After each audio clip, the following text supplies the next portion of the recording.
तुमसे दान मांगा, भैया दे दो कुछ, तुमने दे दिया 1000 रुपया।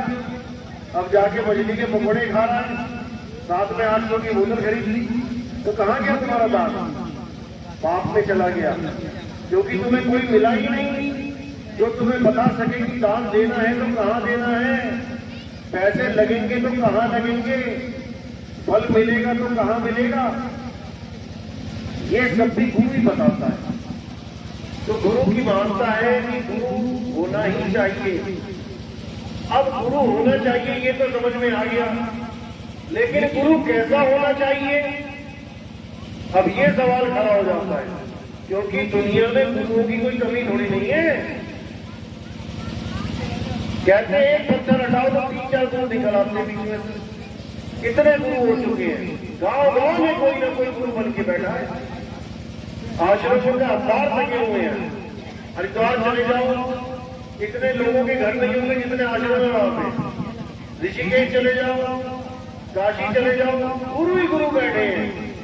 और सबसे बड़ी बात यह है कि सारे ही गुरु तुम्हें भगवान का नाम देते हैं जपने के लिए। जिस भी गुरु के पास चले जाओ तुम्हें कोई ना कोई मंत्र पकड़ा देगा जपने के लिए। तो फिर तो एक ही गुरु बहुत है सारे संसार में, वही सबको मंत्र देते। इतने सारे गुरुओं की क्या जरूरत है? कोई कह रहा है राम राम जप लो, कोई कह रहा है श्याम श्याम जप लो, कोई कहता है हनुमान हनुमान जप लो। यानी हमें जिस प्रकार के भगवान की इच्छा है गुरु हमें वैसा ही नाम दे देता है। हम गुरु जी से कहते हैं गुरु जी हमें शंकर जी से प्रेम है, बेटा तुम ओम नमः शिवाय जप लो। कोई कहता है गुरु जी मैं राम जी की पूजा करता हूँ, बेटा तू राम राम जप ले।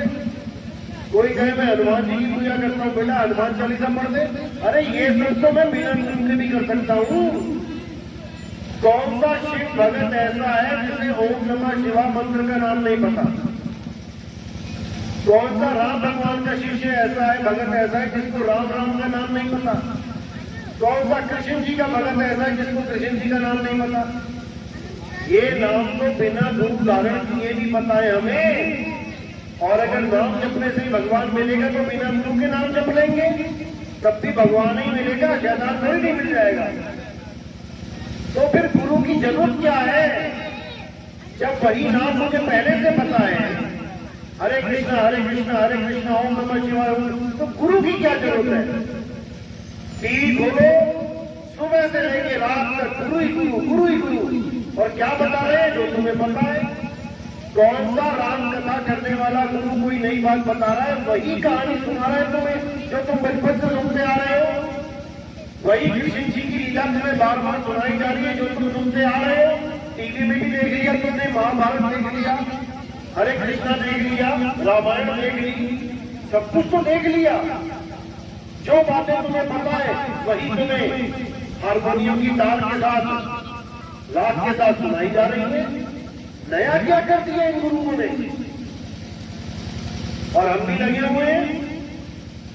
गुरु का मतलब समझो पहले, गुरु क्या देता है?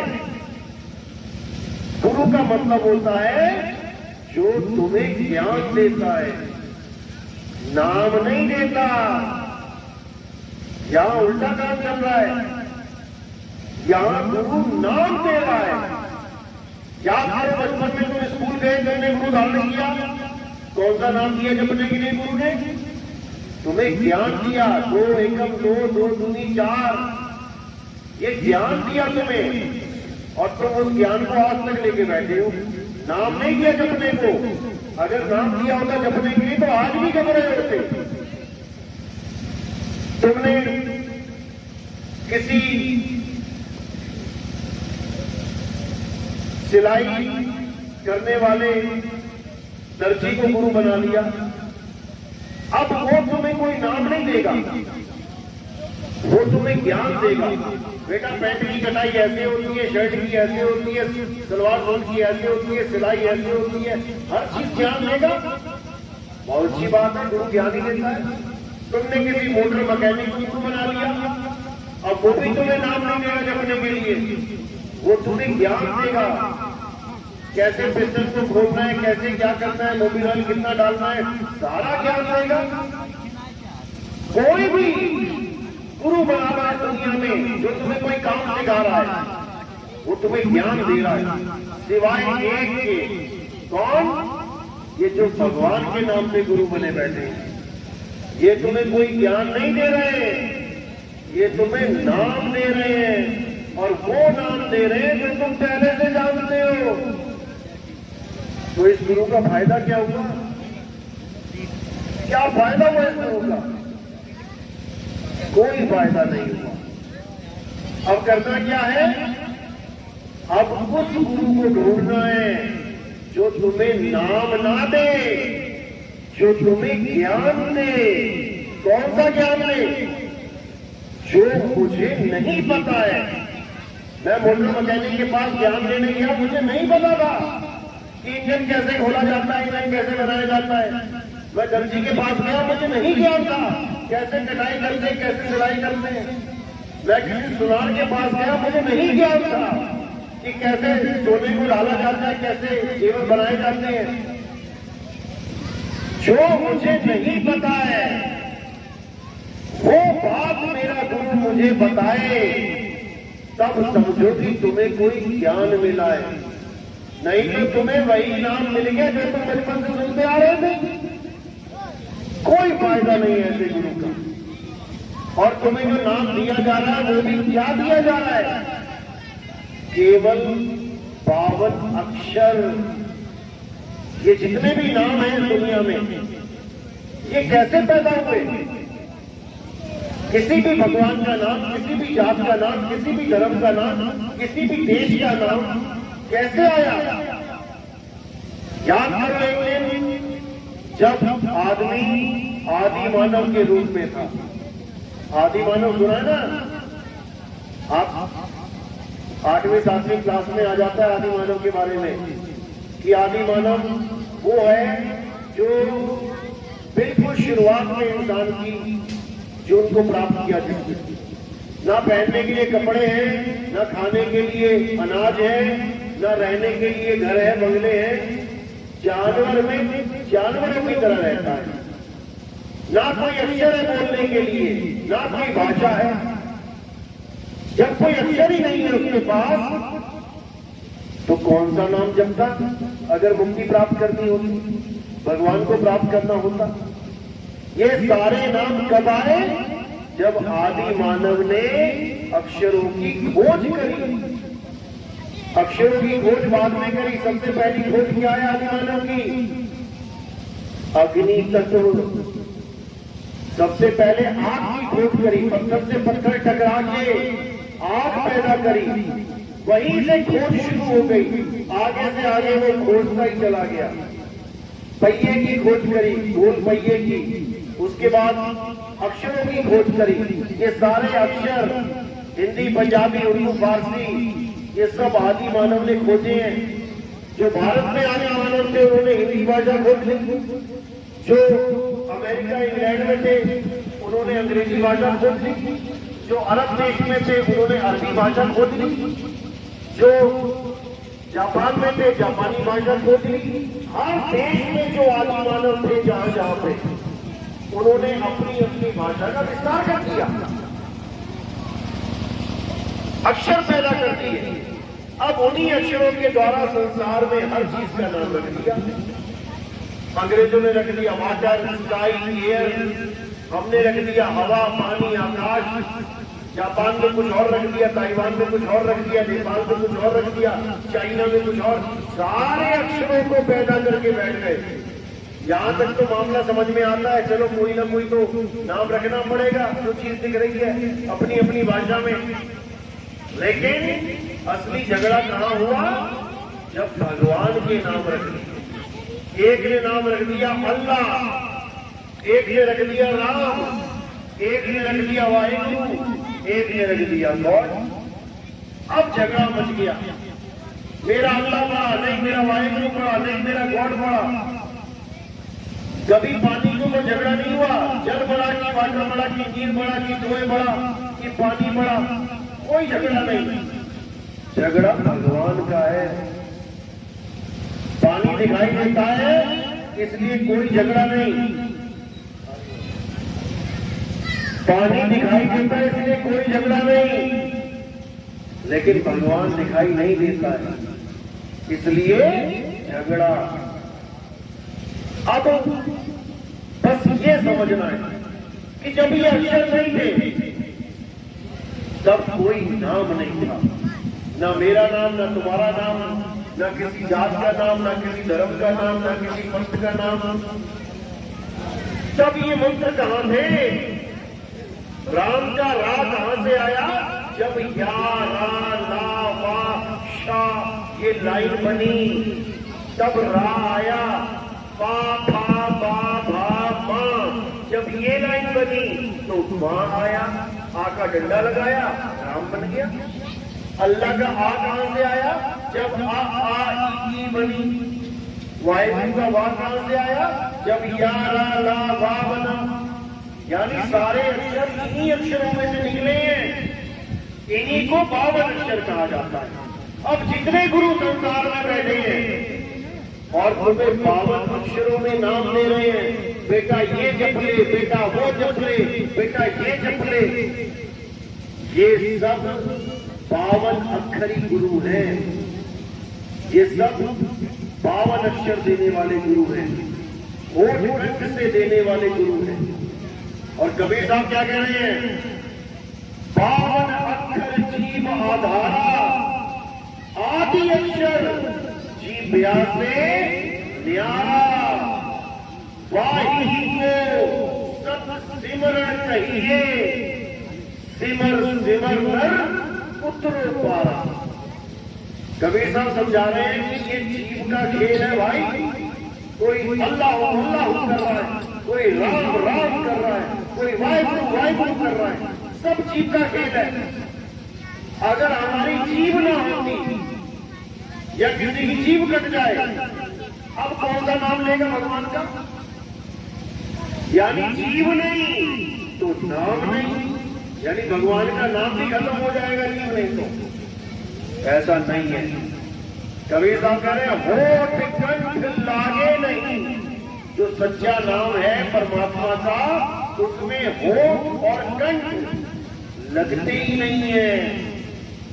होठ कंठ जैसे कि दर्शक मीडिया पर देखा नहीं उच्चार और मुक्त वस्तु को छोड़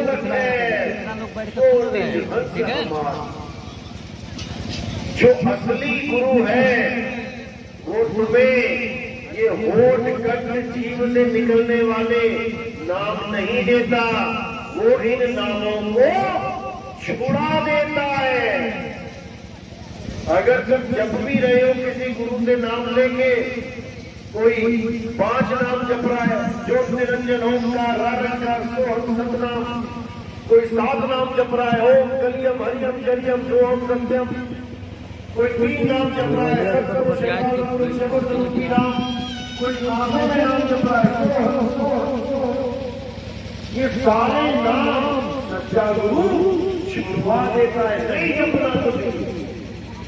भगवान को पाने में नहीं, भगवान को ना पाने में सबसे बड़ा कारण है नाम जाप।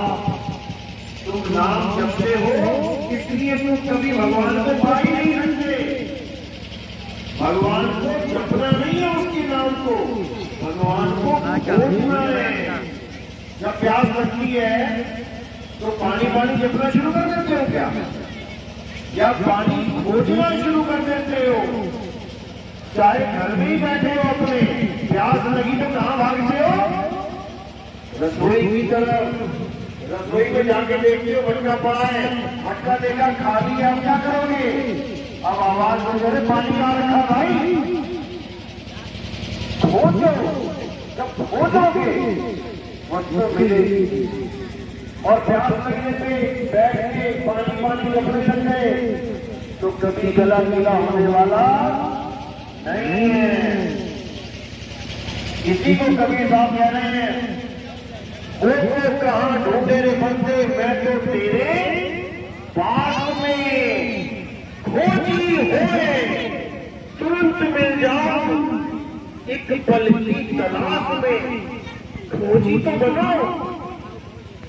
परमात्मा परमात्मा तुम्हारे बिल्कुल पास है, इतनी दूर तो तुम्हारे माँ बाप भी नहीं है जितना पास वो है, लेकिन हम जान नहीं पा रहे हैं। हम मंदिरों में भाग रहे हैं कि वहां भगवान है, हम तीर्थों में भाग रहे हैं कि वहां भगवान है, और भजन क्या गा रहे हैं? मेरे रोम रोम में बसने वाले राम, भजन ये गा रहे हैं, रोम रोम में बसने वाले राम। और उसमें ढूंढने कहां जा रहे हैं? मंदिर में। अब पूछो क्या मंदिर में रोम लगे हैं क्या? कहां लगे रोम? रोम कहां है? इस काया में है रोम।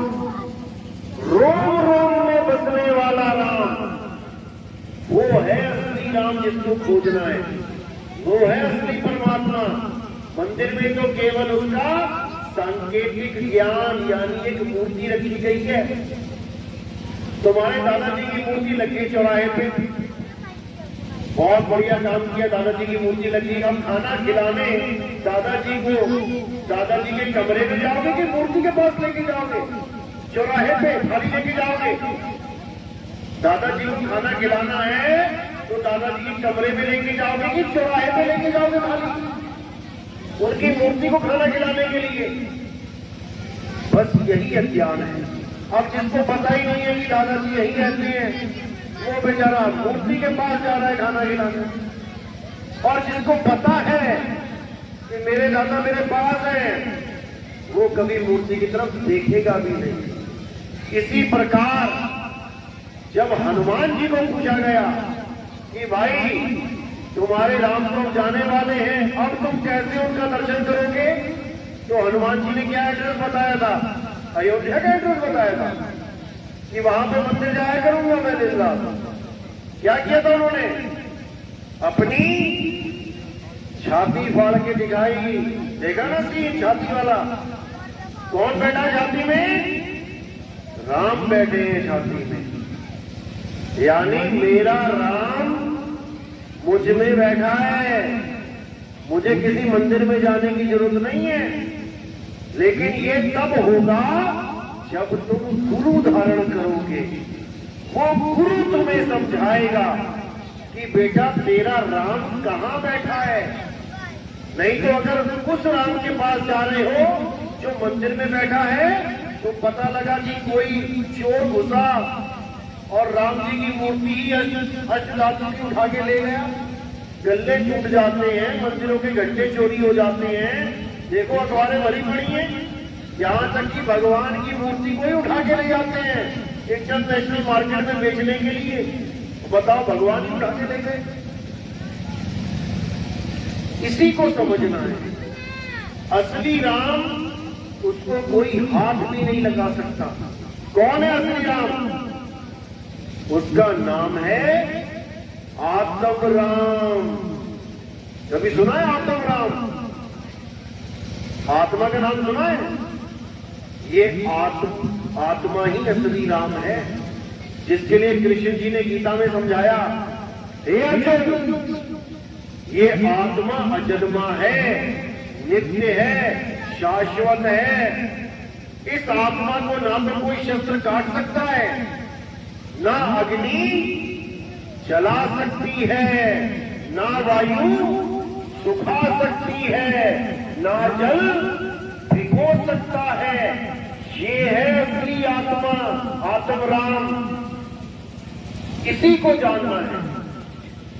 जिसको शस्त्र काट दे, जिसको पानी डुबो दे, जिसको हवा सुखा दे, अग्नि जला दे, वो असली राम नहीं है। शरीर असली राम नहीं है। तुम राम जी के शरीर को राम समझ बैठे हो, जिसको पानी ने डुबा दिया था। अंत में राम जी कहां गए थे लीला करके? कैसे लीला समाप्त हुई? शरीर कैसे खत्म हुआ? जल समाधि लेके जल में डूब के प्राण त्याग किए उन्होंने। जिसको पानी ने गला दिया वो राम नहीं है। राम वो है जो उस शरीर को जला रहे थे, उसको पानी नहीं जला सकता, वायु नहीं सुखा सकती। शरीर राम नहीं है, राम आत्मा है। यही गीता में समझाया अध्याय 2 में, हे अर्जुन तू और मैं शरीर नहीं है, शरीर तो इस आत्मा के कपड़े हैं। कपड़ों के मारे जाने पर, कपड़ों के फट जाने पर भी आत्मा को कभी कुछ नहीं होता। हम और तुम आत्मा है, शरीर नहीं। कितना समझाया। और ये जितने भी गुरु बैठे हैं यही लाइनें भी पढ़ रहे हैं, लेकिन फिर घुमा के शरीरों की पूजा में लगे पड़े। इनको खुद ही समझ में नहीं आ रहा कि मैं बोल क्या रहा हूं और कर क्या रहा हूं। गीता में बिल्कुल स्पष्ट बोला है अर्जुन, 2 प्रकार के तत्व हैं, एक असत और एक सत। असत तत्व वो है जिसका नाश हो जाता है, जो बदल जाता है, जो पैदा होता है और मर जाता है, यानी शरीर। ये शरीर ही असत्य है और सत्य क्या है? सत्य केवल आत्मा है। हे अर्जुन, आत्मा को जानने वाले कभी वापस इस जड़ संसार में, इस माया के संसार में नहीं आते। और जो आत्मा को नहीं जान पाते, जो शरीरों की पूजा में जीवन बर्बाद कर देते हैं, वो बार बार इस संसार में आते हैं। नाना प्रकार की योनियों में उनको जन्म लेना पड़ता है। कभी कुत्ता बन के आते हैं, कीड़े पड़ जाते हैं, गांव गांव में कुत्ता घूमता है, कोई मदद नहीं करता, सब लाठी देके दौड़ाते हैं। कौन है ये लोग? ये वही है जो अपने जीवन में आत्म ज्ञान को जान ही नहीं पाए। कभी सांप निकलता है घर के पास तो लाठी देके दौड़ाते हैं। कौन है ये लोग? ये वही है जो सारी उम्र सांपों को ही दूध पिलाते रहे और अंत समय में सांप की योनि में पड़ गए। क्योंकि आप इसकी पूजा करोगे, आपको वैसा ही फल मिलेगा। आप पीपल पूजोगे, आपको अगले जन्म में पीपल बन के आना पड़ेगा। आप सांप की पूजा करोगे, आपको अगले जन्म में सांप बन के आना पड़ेगा। आप गाय की पूजा करोगे, आपको गाय बन के आना पड़ेगा। और ये अचल नियम है प्रकृति का।